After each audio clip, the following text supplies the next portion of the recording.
So welcome back guys, this is Ashwin Rawat from Ashwin Tech Mind YouTube channel, and today in this video we will be creating our first servlet program in Eclipse IDE. So without wasting any time, let's get started.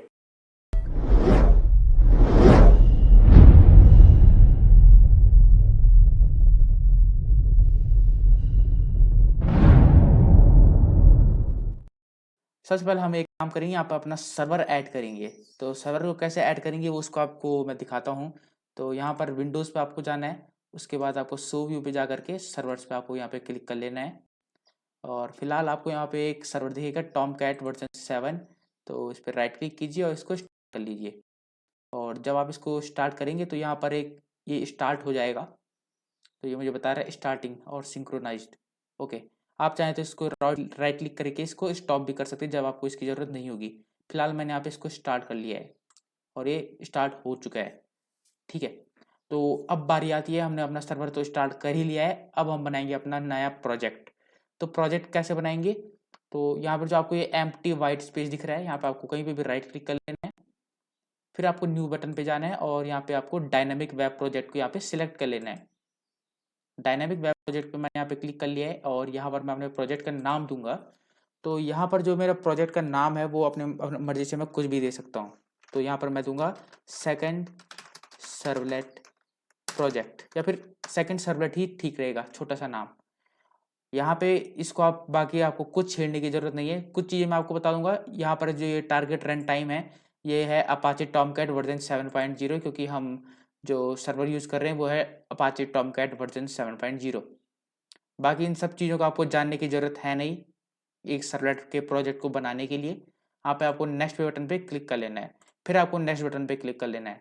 और यहाँ पर ये आपका context root बता रहा है, context directory की कौन सी डायरेक्टरी में आपका वेब एप्लीकेशन होस्ट होगा, या फिर कहें वेब एप्लीकेशन मौजूद होगा। तो है SRC मेन वेब ऐप। अब यहाँ पर ये जो बता रहा है कि generate web dot XML deployment descriptor. तो यहाँ पर एक फाइल होती है, जब भी हम सर्वलेट बनाते हैं तो एक फाइल होती है वेब डॉट XML नाम की, जिसको हम डिप्लॉयमेंट डिस्क्रिप्टर भी बोलते हैं। अब ये जो डिप्लॉयमेंट डिस्क्रिप्टर होता है, ये हमारे सर्वलेट्स की इन्फॉर्मेशन को कंटेन करके रखता है। अगर बात करें कि किस प्रकार की इन्फॉर्मेशन को कंटेन करके रखता है, तो मैं यहाँ पे कहूँगा कि ये सर्वलेट का नाम, सर्वलेट की क्लास, URL पैटर्न और URL मैपिंग, इस टाइप की चीज़ें अपने अंदर कंटेन करके रखता है। तो हम चाहते हैं कि हमारा जो वेब डॉट XML है, ये हमें मैन्युअली क्रिएट ना करना पड़े। तो इसके लिए हम क्या करेंगे, हम इसको चेक करेंगे, जिससे कि ये ऑटोमेटिकली जनरेट हो जाएगा व्हाइल क्रिएटिंग द सर्वलेट। अब आपको यहाँ पे फिनिश बटन पे क्लिक कर लेना है। फिनिश बटन पे यहाँ पे मैंने यहाँ क्लिक कर लिया, और जैसे कि मैंने किया, सेकंड सर्वर जो था वो बंद करके मेरे सामने प्रोजेक्ट एक्सप्लोरर में मेरे को विजिबल हो रहा है। अब इसको मैं एक्सपेंड करके आपको दिखाऊंगा कि इसके अंदर है क्या क्या। ज़्यादा इसको समझने की ज़रूरत है नहीं। GX वेब सर्विसेज ये आपको समझने की ज़रूरत नहीं है। GRE हमारा रन टाइम इन्वायरमेंट है जावा का, और ये हमारा SRC मेन जावा वाला फोल्डर है जहाँ हमारी सर्वलेट फाइल्स स्टोर होंगी। बाकी ये सारी चीज़ें आपको जानने की ज़रूरत नहीं है। सर्वलेट रन टाइम जो हमने प्रोजेक्ट को क्रिएट करने टाइम देखा था। डिप्लॉयमेंट डिस्क्रिप्शन में जाएंगे तो यहाँ पर ये सारी चीज़ें आपको देखने को मिलेंगी, जिनमें कंटेक्स्ट पैरामीटर, एरर पेजेस, अगर कोई एरर जनरेट होगा तब, और बाकी ये सारी चीज़ें मुझे नहीं लगता कि आपको बताने की ज़रूरत है। बिल्ड फोल्डर है हमारे, जिसके पास कुछ नहीं है इस समय, और SRC जो कि हमारा मेन फोल्डर है, सोर्स फोल्डर इसको हम कह सकते हैं, जिसके अंदर हमारा जावा का कोड होगा, और अपनी हमारी जो index.html फाइल्स होंगी या फिर कोई अदर HTML फाइल्स होंगी तो वो इसके अंदर होंगी मौजूद। ओके, इस वेब ऐप वाला जो फोल्डर है, इसके अंदर आपको एक और फोल्डर देखने को मिल रहा है, वेब INF। इसको अगर हम एक्सपेंड करेंगे तो यहाँ पर हमें वेब डॉट XML देखने को मिल जाएगा। और फिलहाल अगर मैं इसको ओपन कर लेता हूँ इस पर डबल क्लिक करके, तो ये डिस्क्रिप्टर है जिसकी मैं आपको बता रहा था, जिसके बारे में। तो ये ऐसा दिखता है, एक प्रकार की XML फाइल होती है जो हमारी इन्फॉर्मेशन कंटेन करके रखती है। लेकिन जैसा कि हमें अभी पता है कि हमने यहाँ पर अभी बस सर्वलेट का प्रोजेक्ट बनाया है, एक पर्टिकुलर सर्वलेट नहीं बनाया है, यानी कि एक पर्टिकुलर सर्वलेट की जावा फाइल हमने यहाँ पर नहीं बनाई है, इसलिए यहाँ पर आपको सर्वलेट का कुछ भी देखने को नहीं मिल रहा है।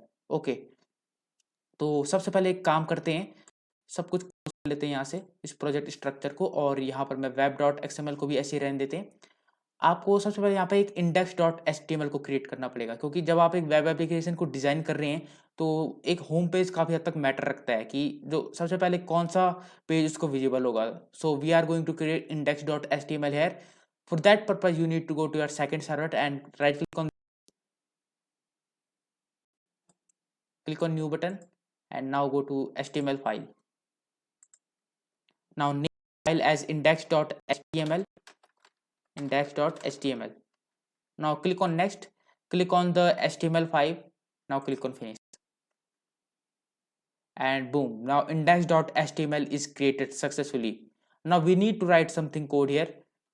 तो बॉडी टैग में जाते हैं और यहाँ पर लिखते हैं हेलो वर्ल्ड, सिंपल सा, और देखते हैं कि क्या ये वर्क कर रहा है या नहीं कर रहा है, क्योंकि मुझे दिखाना है आपको कि कैसे ये वर्क करेगा। और एक और बात मैं आपको इसको रन करने से पहले बताना चाहता हूँ कि फ़िलहाल ये जो हेलो वर्ल्ड प्रिंट होगा अगर हमारे ब्राउज़र में, तो ये जो प्रिंट होगा वो एक नॉर्मल एचटीएमएल फाइल के कारण हो रहा है, लेकिन सर्वलेट का इस्तेमाल अभी तक हमने नहीं किया है। तो जो सर्वलेट हम इसमें बना रहे हैं उसका मकसद भी यही है कि हेलो वर्ल्ड को प्रिंट करना या फिर कुछ अलग टेक्स्ट हम प्रिंट कराएंगे। क्योंकि फ़िलहाल अगर मैंने आपको यहाँ पे एक बहुत एडवांस वाली वेब एप्लीकेशन बता दी तो आपको शायद थोड़ा-सा समझने में दिक्कत होगी, क्योंकि अभी हमने जो मेन क्लासेस हैं, जो कि हमें सर्वलेट एपीआई के अंदर देखने को मिली थी, अभी तक हमने उनका इस्तेमाल नहीं किया है। तो एक काम करते हैं, पहले इस index.html को रन कर लेते हैं।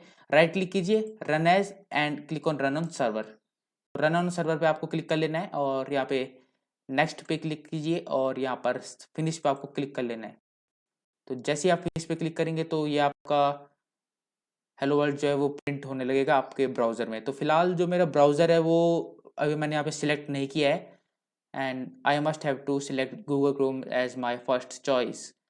तो अगर आपको गूगल क्रोम पसंद है तो आप गूगल क्रोम रख सकते हैं, और मुझे नहीं पता कि ये गूगल क्रोम खुलेगा या नहीं खुलेगा। जी हाँ, गूगल क्रोम ये खुल रहा है, लेकिन जब आप इसको फर्स्ट टाइम करेंगे तो हो सकता है ये आपको एक्लिप्स के स्पेसिफिक ब्राउज़र में ही हेलो वर्ल्ड को प्रिंट करा के देगा।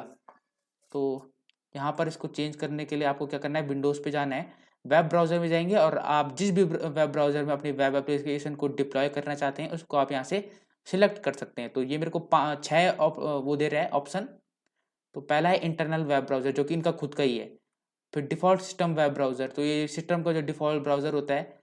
फिर फायरफॉक्स है, इंटरनेट एक्सप्लोरर, माइक्रोसॉफ्ट एज और फिर गूगल क्रोम। तो यहाँ पर मैंने गूगल क्रोम को अपना ब्राउज़र सेट किया हुआ है एक्लिप्स आईडी के लिए। तो यहाँ पर बात करते हैं क्रोम ब्राउज़र पे जाकर हैं और ये देखते हैं कि ये हेलो वर्ल्ड को प्रिंट करा रहा है। यानी कि जो हमारा सर्वलेट का जो प्रोजेक्ट है, अभी तक हालाँकि हमने उसमें कोई भी सर्वलेट बनाया नहीं है, लेकिन वो एकदम अच्छे से इस समय वर्क कर रहा है। इस यूआरएल को अगर हम देखेंगे तो ये लोकलहोस्ट 8080 पर वर्क कर रहा है या फिर कहीं रन हो रहा है, जिसके अंदर हमने सेकंड सर्वलेट नाम का प्रोजेक्ट बनाया और उस सेकंड सर्वलेट नाम का जो प्रोजेक्ट है उसके अंदर जो index.html है, वो इस समय हमें डिस्प्ले हो रही है इस टाइम। और उस index.html का जो कंटेंट है हेलो वर्ल्ड, वो हमें इस समय डिस्प्ले हो रहा है। अगर मैं इस कंटेंट को चेंज करता हूँ, hello world this is Ashwin, अगर मैं इसको चेंज करके सेव करता हूँ और वापस क्रोम ब्राउज़र में जाते हैं, इसको रिलोड करते हैं अगर, तो ये मुझे बता रहा है hello world this is Ashwin. तो अभी तक एकदम सब कुछ ठीक से वर्क कर रहा है। लेकिन मैं क्या चाहता हूँ, मैं चाहता हूँ कि मैं यहाँ पे एक सर्वलेट बनाऊँ। तो एक सर्वलेट यहाँ पे हम बनाएंगे, तो सबसे पहले तो इसके अंदर का जो कंटेंट है उसको मैं हटा देना चाहता हूँ और इसको फिर से सेव करेंगे। और अगर मैं इसको दोबारा रीलोड करूँगा ब्राउज़र में तो अब ये मुझे कुछ नहीं दिखाएगा। तो index.html जो है हमारे पास वो एकदम इस समय क्लियर है। सेकंड सर्वलेट में जाते हैं और राइट क्लिक इस पे आपको करना है, फिर आपको जाना है न्यू पे और यहाँ पे आपको सर्वलेट पे क्लिक कर लेना है। यानी कि हम एक नया सर्वलेट यहाँ पे बनाने जा रहे हैं। अब आपकी यहाँ पे डिपेंड करता है, आप चाहे तो यहाँ पे जावा पैकेज बना लीजिए और नहीं भी चाहते हैं तो आप नहीं भी बना सकते हैं।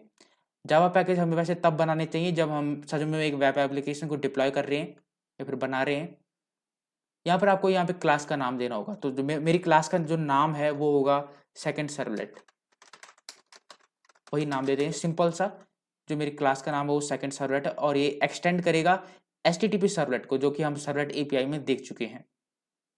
अब आपको यहाँ पे नेक्स्ट बटन पे क्लिक कर लेना है और यहाँ पे आपको कुछ देखने की जरूरत नहीं है। यहाँ पर ये नेम बता रहा है और जो मैं आपको बता रहा था यूआरएल मैपिंग में जो इसका इस्तेमाल होगा एज ए यूआरएल पैटर्न, तो इसका भी हम इस्तेमाल करेंगे सेकंड सर्वलेट का, जो कि बैकस्लैश से शुरुआत हो रही है।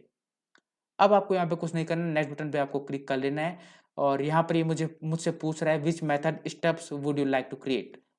तो बाय डिफ़ॉल्ट जब हम सर्वलेट को क्रिएट करेंगे तो ये काफ़ी हद तक कोड हमारे लिए लिख देगा, हमें बहुत कम कोड लिखने की ज़रूरत है। तो यहाँ पर मैं नहीं चाहूँगा कि डू गेट मेथड मेरे सामने डिस्प्ले हो। डू गेट और डू पोस्ट यहाँ पे 2 हम पहले आने वाले समय में पढ़ेंगे, लेकिन फिलहाल यहाँ पे जो डू गेट और डू पोस्ट है, इनमें से मुझे केवल एक ही की ज़रूरत है। तो मैं डू गेट को रहने देता हूँ और डू पोस्ट को यहाँ से अनचेक कर लेता हूँ। और यहाँ पे मुझे कंस्ट्रक्टर फ्रॉम सुपर क्लास, जी हाँ, इसको भी रहने देते हैं या फिर कहीं इसको हटा देते हैं। Inherited abstract method, okay. तो इतना आपको कर देना है। कौन-कौन से बॉक्स यहाँ पे चेक हैं, कौन-कौन से नहीं है, ये आप आसानी से यहाँ पे देख सकते हैं। अब आपको यहाँ पे फिनिश बटन पे क्लिक कर लेना है और जैसे ही आप यहाँ पे फिनिश बटन पे क्लिक करेंगे, वैसे ही आपको जो सर्वलेट है वो यहाँ पे क्रिएट हो जाएगा। लेकिन अब index.html में जाके मैं आपको कुछ दिखाना चाहता हूँ यहाँ पे। सबसे पहले हम यहाँ पे एक फॉर्म बनाएँगे। अब फॉर्म क्यों बनाएँगे? माना मैं चाहता हूँ कि यूज़र का डेटा लेना, तो वो भी हम इसमें आगने वाले वीडियोज़ में देखेंगे, लेकिन फिलहाल हमें इस एचटीएमएल जो पेज हम बना रहे हैं, उससे हमें सर्वलेट को कॉल करना है। जो हमने सेकंड सर्वलेट बनाया है, उसको हमें अपने इस index.html की मदद से कॉल करना है। कैसे करेंगे वो देखते रहिए। सबसे पहले अगर आपके एचटीएमएल सीएसएस के कंसेप्ट क्लियर है, तो आपको पता होगा कि हम फॉर्म कैसे बनाते हैं। फॉर्म टैग का आपको इस्तेमाल करना है और एक्सेल में क्या लिखना है वो मैं अभी आपको बताऊँगा, लेकिन ये फॉर्म क्या कंटेन करेगा ये देखते हैं। नेम का मैं यहाँ पे लिख लेता हूँ और यहाँ पे एक टैग लगा लेते हैं, इनपुट टैग। और इस इनपुट टैग के अंदर मैं जो इसका टाइप है वो है टेक्स्ट, यानी कि text value we are expecting from user. हम यूजर से टेक्स्ट वैल्यू एक्सपेक्ट कर रहे हैं और इसका मैं नाम डाल देता हूँ नेम। नेम में यहाँ पे इसलिए डाल रहा हूँ या फिर कहीं फर्स्ट नेम डाल देते हैं, ओके। यानी कि जब मुझे इसकी फैच करना होगा तो ये हेल्पफुल होगा। तो फिलहाल यहाँ पे बस मैंने एक फॉर्म टैग लगाया है, उसके अंदर मैंने एक इनपुट लिया है यूजर से और बस इससे ज़्यादा हम कुछ लेंगे नहीं। एक सबमिट बटन ज़रूर बनाएंगे जिससे कि जो डेटा है यूज़र का वो हमारे पास आ जाएगा। Input type submit, okay. तो इतना सा एक सिंपल सा मैंने वेब पेज बना रखा है index.html। अब अगर मैं इसको रन करता हूँ या फिर कहीं इसको सेव कर लेते हैं एक बार और क्रोम ब्राउज़र में जाके इसको रीलोड कर लेते हैं, तो ये मुझे अब इस प्रकार से कुछ दिखा रहा है। एक छोटा सा फॉर्म है जो में एक नेम नाम का लेबल है और एक टेक्स्ट बॉक्स है और एक सबमिट बटन है। तो यहाँ पर मैं इस समय डालूंगा तो कुछ होगा नहीं, सबमिट पे अगर मैं क्लिक कर लूँगा तो कुछ नहीं होगा। आप यहाँ पे देख सकते हैं जो मेरा यूआरएल है, ये first name equal to Mickey, क्योंकि यहाँ पे मैंने मिकी डाला था और जब मैंने इसको सबमिट किया तो ये अभी कहीं भी नहीं भेज पा रहा है। तो कहीं न कहीं तो इसको भेजना पड़ेगा गाइस। तो हम यहाँ पे सेकंड सर्वलेट का नाम यहाँ पे डालेंगे। अब जब हम यहाँ पे एक्शन टैग में सेकंड सर्वलेट का नाम डालेंगे, तो जो भी डेटा इस टेक्स्ट बॉक्स से भेजा जाएगा, वो सेकंड सर्वलेट के पास जाएगा और हमारा जो सेकंड सर्वलेट है वो कॉल हो जाएगा। तो यहाँ पे डालेंगे सेकंड सर्वलेट, स्पेलिंग गलत है, सेकंड सर्वलेट। अब ठीक है। स्पेलिंग मैं एक बार फिर से चेक कर लेता हूँ, क्योंकि स्पेलिंग में अगर हल्का सा भी गड़बड़ होगी तो ये किसी और ही सर्वलेट को कॉल कर लेगा। हालांकि वो सर्वलेट हमने बनाया नहीं है इस टाइम। सेकंड सर्वलेट यहाँ पे मैंने लिख लिया है और जब भी सबमिट बटन पे अब क्लिक होगा तो सेकंड सर्वलेट हमारा ऑन हो जाएगा या फिर कहीं कॉल हो जाएगा। अब जाते हैं सेकंड सर्वलेट डॉट जावा पे। और उससे भी पहले मैं आपको एक चीज़ यहाँ पे बता देना चाहता हूँ कि यहाँ पर आपको सर्वलेट एपीआई डॉट जार नाम का एक जार फाइल होता है, जिसको आपको अपने प्रोजेक्ट में as a build path add करना होता है। तो वो कैसे करेंगे? आपको प्रोजेक्ट एक्सप्लोरर पे जाना है और यहाँ पर आपको जो सेकंड सर्वलेट दिख रहा है, इस पर आपको राइट क्लिक करना है और यहाँ पर जाके आपको बिल्ड पाथ पे जाना है और यहाँ पे कॉन्फ़िगर बिल्ड पाथ पे आपको क्लिक कर लेना है। जब आप कॉन्फ़िगर बिल्ड पाथ पे क्लिक कर लेंगे तो उसके बाद आपको क्लास पाथ पे जाना है और यहाँ पे ऐड एक्सटर्नल जार पे आपको क्लिक करना है। उस पर क्लिक करने के बाद आपको यहाँ पर बहुत सारी जार फाइल्स दिखेंगी। अगर आपको नहीं पता है कि कौन से फ़ोल्डर में खुला हुआ है, तो मैं आपको दिखा देता हूँ। जहाँ पे आपने सर्वर्स को आपने इंस्टॉल किया होगा, तो अपाचे टॉमकैट के अंदर जाइए, जो भी आपने वर्ज़न इस समय सेलेक्ट किया हुआ है। उसके बाद आपको उसके अंदर जा कर के लिब फ़ोल्डर में जाना है। जब आप लिब फ़ोल्डर में जाएँगे तो वहीं आपको बहुत सारी जार फाइल्स देखने को मिलेंगी और उनमें से भी आपको बस सर्वलेट एपीआई डॉट जार पे क्लिक करना है और फिर आपको यहाँ पे ओपन पे क्लिक कर लेना है और इतना करते ही क्लास पाथ में आपका सर्वलेट एपीआई डॉट जार आपको दिखने लगेगा। तो अब आपको यहाँ पे अप्लाई पे क्लिक कर लेना है और अप्लाई एंड क्लोज पे आपको यहाँ पे क्लिक कर लेना है। हम अपने सेकंड सर्वलेट डॉट जावा में आ चुके हैं और जितने भी यहाँ पे अननेसेसरी कमेंट्स हैं, उनको हम यहाँ से हटा देंगे। तो जिससे कि हमारा जो कोड है वो काफ़ी रीडेबल बन जाए और मुझे नहीं लगता कि अब इस विंडो की हमें ज़रूरत है। मैं इस सर्वर वाली विंडो की बात कर रहा हूँ, तो इसको मिनिमाइज़ कर लेते हैं। लेट्स मिनिमाइज़ दिस और इसको भी थोड़ा-सा छोटा बना लेते हैं। कुछ इस प्रकार से। यहाँ पर ये जो वेब सर्वलेट है, एडोरेट वेब सर्वलेट, मुझे नहीं लगता कि हमें इसकी ज़रूरत है, इसलिए मैं इसको सिर्फ यहाँ पे कमेंट आउट कर रहा हूँ। यहाँ से इसको जो कोड है अननेसेसरी, इसको भी हम यहाँ से हटा देंगे। और ये है डू गेट मेथड, और इसके अंदर भी जितना भी डिफ़ॉल्ट कोड लिखा हुआ है इसको भी मैं यहाँ से हटा दूंगा, क्योंकि मैं आपको शुरू से बताऊंगा सब कुछ। तो इतना कोड यहाँ पे पहले से ही लिखा हुआ है गाइस। अब तो यहाँ पर भी मुझे कुछ पैकेजेस को हटाना होगा, बिकॉज आई डोंट वांट कि कोई अननोन पैकेज मेरे सामने रहे। तो गाइस जितना भी यहाँ पे अननेसेसरी कोड था वो हमने यहाँ से अब हटा लिया है। यहाँ पर बस आपको एक पैकेज दिख रहा होगा, import java.io exceptions, जो कि इनपुट आउटपुट एक्सेप्शन को हैंडल करने के कार्य में हम यूज़ करते हैं। लेकिन फिलहाल मैं इसको भी हटा लेता हूँ और सारे पैकेज मैं यहाँ पे खुद लिखूंगा। तो सबसे पहला पैकेज जो हम अपने सर्वलेट में यूज़ करने वाले हैं वो है javax.servlet। इसको यहाँ पे लिख लेते हैं javax.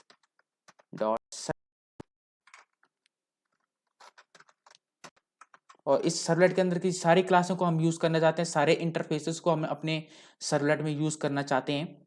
तो इसलिए मैंने यहाँ पे एस्टरिस्क का इस्तेमाल किया है, जिसको मैं अपनी भाषा में एवरीथिंग बोलता हूँ। सो javax.servlet.everything is the first package, जो कि बहुत सारी क्लासें सच एज जेनेरिक सर्वलेट वगैरह वगैरह अपने अंदर कंटेन करके रखता है।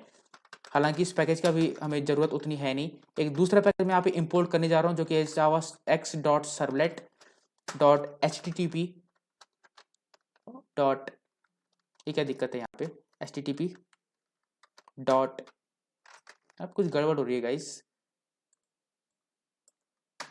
तो यहाँ पर अब मैं यहाँ पे दूसरा पैकेज अपना यहाँ पे इंपोर्ट करने वाला हूँ, जो कि है javax.servlet.http। ओके, तो इस पैकेज को मैंने यहाँ पे इंपोर्ट कर लिया है। अब तीसरा पैकेज जो कि हमारी इनपुट आउटपुट एक्सेप्शंस या फिर सर्वलेट एक्सेप्शंस को हैंडल करेगा, जो कि है import javax java.io, क्योंकि ये जो io होता है वो जावा वाले पैकेज के अंदर होता है, और इसके अंदर की भी सारी क्लासेस को हम अपने प्रोग्राम में यूज़ करने वाले हैं। फिलहाल हमें सीरियल वर्जन यूआईडी की जानने की ज़रूरत है नहीं, तो इसको भी मैं यहाँ पे कमेंट आउट कर रहा हूँ। अब हमारा कोड जो है वो काफ़ी हद तक क्लियर है। तो एक बार मैं आपको फिर से बता दूं, यहाँ पर जो हमारी क्लास है सेकंड सर्वलेट, ये एक्सटेंड कर रही है HTTP सर्वलेट को, जो कि होता है javax.servlet.http पैकेज के अंदर। ये जो दूसरा पैकेज है ना, इसके अंदर ये HTTP सर्वलेट होता है। ओके, इसके अंदर ये हमने डू गेट मेथड लिखा है। ये डू गेट मेथड होता है, ये जो रिक्वेस्ट है उसको पाने के लिए हम यूज़ करते हैं। माना अगर ये कोई यूज़र आता है और वो कुछ रिक्वेस्ट करता है, तो उस रिक्वेस्ट को हैंडल करने के लिए हम इस डू गेट मेथड का इस्तेमाल करते हैं। ये जो डू गेट मेथड होता है गाइज, ये दो आर्गुमेंट अपने अंदर लेता है। पहला आर्गुमेंट होता है HTTP सर्वलेट रिक्वेस्ट, और दूसरा होता है HTTP सर्वलेट रिस्पॉन्स। इन दोनों के ऑब्जेक्ट ये एज अ आर्गुमेंट लेता है। अब जो रिक्वेस्ट वाला ऑब्जेक्ट होता है, ये यूजर की रिक्वेस्ट को प्राप्त करने के लिए हम इस्तेमाल करते हैं, और ये जो रिस्पॉन्स होता है, ये इस रिस्पॉन्स का इस्तेमाल हम करते हैं यूजर को रिस्पॉन्स भेजने के लिए। यहाँ पर अगर हम थोड़ा राइट साइड में स्क्रॉल करेंगे, तो यहाँ पर आपको थ्रो कीवर्ड को भी देखने को मिलेगा, जो कि सर्वलेट एक्सेप्शन और इनपुट आउटपुट एक्सेप्शंस को थ्रो कर रहे हैं। ओके, तो अब इसके अंदर हम कोडिंग करना स्टार्ट करेंगे। तो सबसे पहले तो हमें रिस्पॉन्स के टाइप को सेट करना पड़ेगा। गाइस, जब यूजर हमसे रिक्वेस्ट करेगा तो हम उसको कुछ रिस्पॉन्स भेजेंगे। अब वो रिस्पॉन्स किसी भी प्रकार का हो सकता है। हो सकता है वो एक टेक्स्ट फाइल हो सकता है वो HTML फाइल हो सकता है वो एक इमेज फाइल हो, या फिर एक MP4 वाली वीडियो फाइल हो। तो वो किसी भी प्रकार की फाइल हो सकती है। तो सबसे पहले हमें रिस्पॉन्स ऑब्जेक्ट का इस्तेमाल करना होगा, और जो कंटेंट टाइप है उसको हमें यहाँ पे सिलेक्ट करना होगा। तो यहाँ पे रिस्पॉन्स का हम इस्तेमाल करेंगे, response dot set content type, यानी कि कौन से प्रकार का कंटेंट हम उसको सेंड करने वाले हैं, यूजर की मैं बात कर रहा हूँ। तो यूजर को फिलहाल हम सिंपल सा टेक्स्ट फॉर्मेट में या फिर HTML फॉर्मेट में रिस्पॉन्स देंगे। तो पहली लाइन का तो मैंने आपको मतलब समझा दिया है। यहाँ पर जो रिस्पॉन्स ऑब्जेक्ट है HTTP सर्वलेट रिस्पॉन्स का, उसके द्वारा हमने सेट कंटेंट टाइप वाले मेथड को यूज़ किया, जो कि ये डिफाइन करता है कि जो हम रिस्पॉन्स यूजर को भेज रहे हैं वो किस प्रकार का है। ओके, अब यहाँ से हमने रिस्पॉन्स के द्वारा सेट कंटेंट टाइप मेथड का इस्तेमाल कर लिया है। अब जरूरत है हमें तो प्रिंट राइटर की। अब ये प्रिंट राइटर क्या होता है, पहले मैं यहाँ पे प्रिंट राइटर का एक ऑब्जेक्ट बना लेता हूँ आउट नाम से।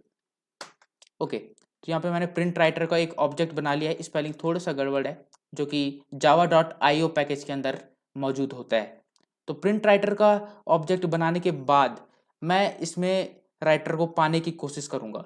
तो प्रिंट राइटर का मैंने यहाँ पे ऑब्जेक्ट बनाया और रिस्पॉन्स डॉट गेट राइटर का मैं यहाँ पे इस्तेमाल करूंगा, रिस्पॉन्स डॉट गेट राइटर।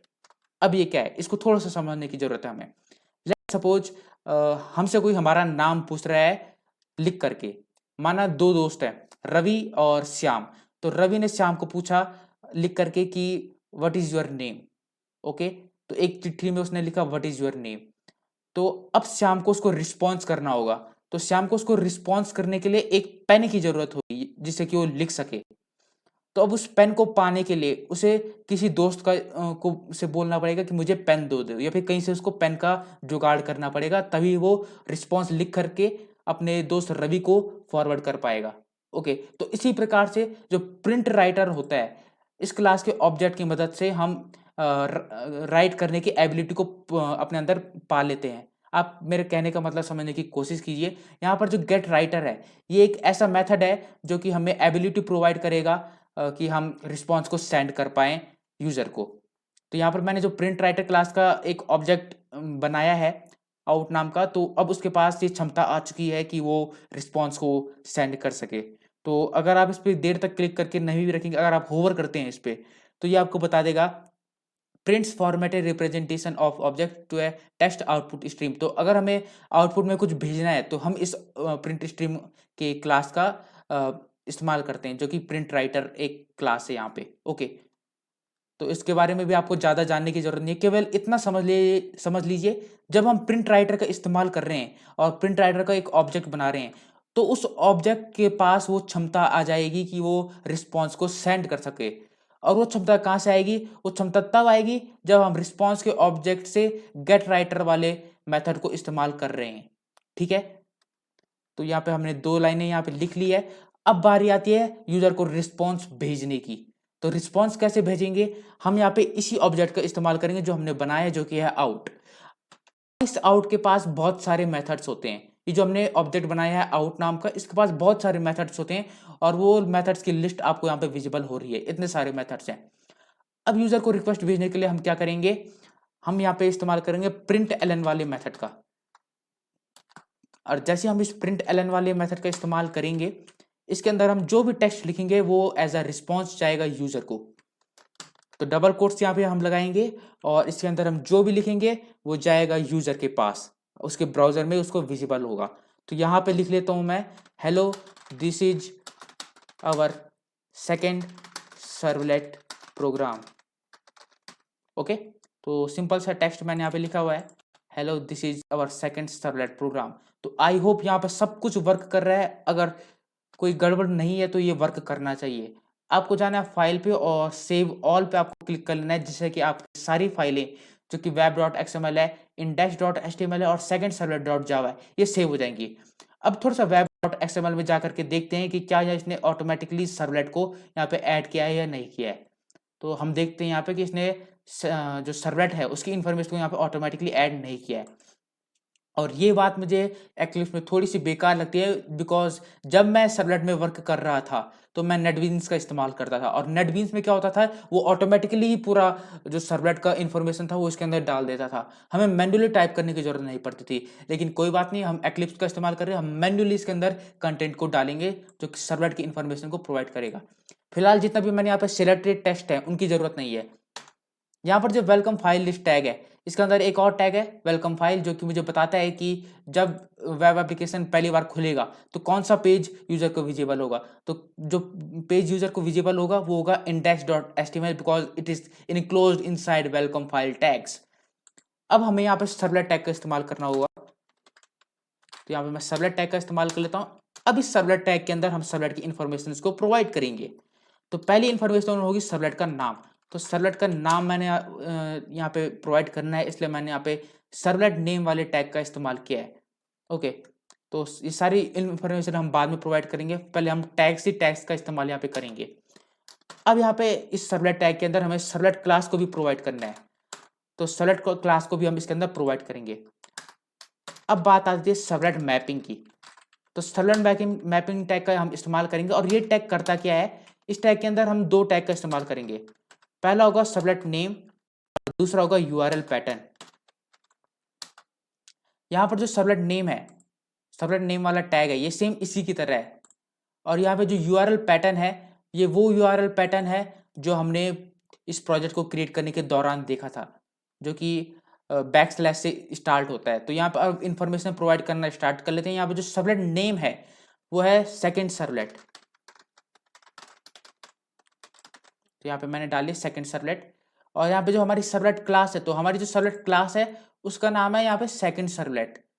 तो इसको मैं आपसे कॉपी कर लेता हूँ और जाते हैं web.xml के अंदर, इसको पेस्ट कर लेते हैं। तो यहाँ पे सर्वलेट का जो नाम है वो है सेकंड सर्वलेट, और क्लास का नाम भी हमने सेकंड सर्वलेट ही रखा था, अगर आपको याद होगा प्रोजेक्ट को क्रिएट करते टाइम। अब यहाँ पे जो सर्वलेट का नाम है वो सेम उसी की तरह रहेगा जो हमने इससे पहले वाले टैग के अंदर लिखा हुआ है, सेकंड सर्वलेट। और यहाँ पर जो यूआरएल पैटर्न होगा ये होगा बैकस्लैश सेकंड सर्वलेट। ओके, तो अब हमने सर्वलेट की जितने भी इंफॉर्मेशन है वो यहाँ पे प्रोवाइड कर ली है। हो सकता है आपको इस समय ये सारी चीज़ें समझ में ना आई हो कि सर्वलेट मैपिंग क्या होता है, सर्वलेट यूआरएल पैटर्न क्या होता है, ये सारी चीज़ें आपको समझ में ना आई हो। तो एक स्पेसिफिक वीडियो मैं आपके लिए बनाऊंगा जिसमें मैं आपको इन सारी चीज़ों के बारे में डिटेल से बताऊंगा। लेकिन इस समय यहाँ पर वीडियो जो है वो ज़्यादा लंबा हो रहा है, इसलिए अगर इनके बारे में मैं डिटेल से जानने लग गया तो 10-15 मिनट और यहाँ पे वेस्ट हो जाएंगे, जो कि मैं नहीं चाहता हूँ। तो यहाँ पर हमने web.xml को भी बना लिया है, index.html को भी बना लिया है, और यहाँ पर सेकंड सर्वलेट डॉट जावा तो हमारी तैयार है ही। तो अब मैं आपको बोल करके एक बार बता देता हूँ कि होगा क्या। जब हम इस प्रोजेक्ट को गाइस रन करेंगे तो ये index.html हमारे सामने पहली बार खुलेगा कुछ इस प्रकार से। और जब ये पहली बार खुलेगा तो यूजर के सामने कुछ इस प्रकार का फॉर्म दिखेगा जिसमें उसको एक लेबल दिखेगा, एक टेक्स्ट बॉक्स दिखेगा और एक सबमिट बटन दिखेगा। यहाँ पर वो अपना जब नाम डालेगा और जैसे ही सबमिट पे क्लिक करेगा तो उस सबमिट पे क्लिक करने के बाद होगा क्या, ये जो सबमिट पे जब वो क्लिक करेगा तो सेकंड सर्वलेट कॉल हो जाएगा, क्योंकि हमने इस फॉर्म को बताया ही कुछ इस प्रकार से कि जब भी सबमिट वाला जो बटन है वो क्लिक हो तो सेकंड सर्वलेट कॉल हो जाए। और जब ये सेकंड सर्वलेट कॉल होगा तो होगा क्या, रिस्पॉन्स का जो कंटेंट टाइप है वो as a text file select हो जाएगा या फिर कहीं एचटीएमएल फाइल सेलेक्ट हो जाएगा। और उसके बाद यहाँ पर जो out.println है ये मैसेज जो है वो यूजर के सामने प्रिंट हो जाएगा। index.html में यहाँ पे जाते हैं और फाइल पे जाके सबको सेव कर लेते हैं। अब बारी आती है इसको रन करने की। सेकंड सर्वर पर राइट क्लिक आपको करना है और click on run as and now click on run on server. और जैसे ही आप रन ऑन सर्वर पे क्लिक करेंगे आपको सर्वर सिलेक्ट करने के लिए बोलेगा। और अभी हमारा सर्वर जो है वो चल रहा है। नेक्स्ट बटन पे आपको क्लिक कर लेना और बस फिनिश बटन पे क्लिक कर लीजिए और यहाँ पर आपका जो सर्वर है वो रन होना स्टार्ट हो जाएगा और आपका जो प्रोजेक्ट है वो वर्क करेगा। Just wait for some time. और ये इसने मेरे लिए गूगल क्रोम यहाँ पे खोल दिया है। तो गूगल क्रोम इसने मेरे लिए यहाँ पे खोल दिया है। यहाँ पर मैं डालूंगा अपना नाम जो कि है अश्विन रावत। ओके, अब जब मैं इसको सबमिट करूंगा तो ये जैसे ही मैंने सबमिट पे क्लिक किया तो इसने मेरा जो सर्वलेट है वो यहाँ पर एग्जीक्यूट कर दिया है। Hello this is our second servlet program, इसने मुझे लिख करके यहाँ पे दिखा दिया है।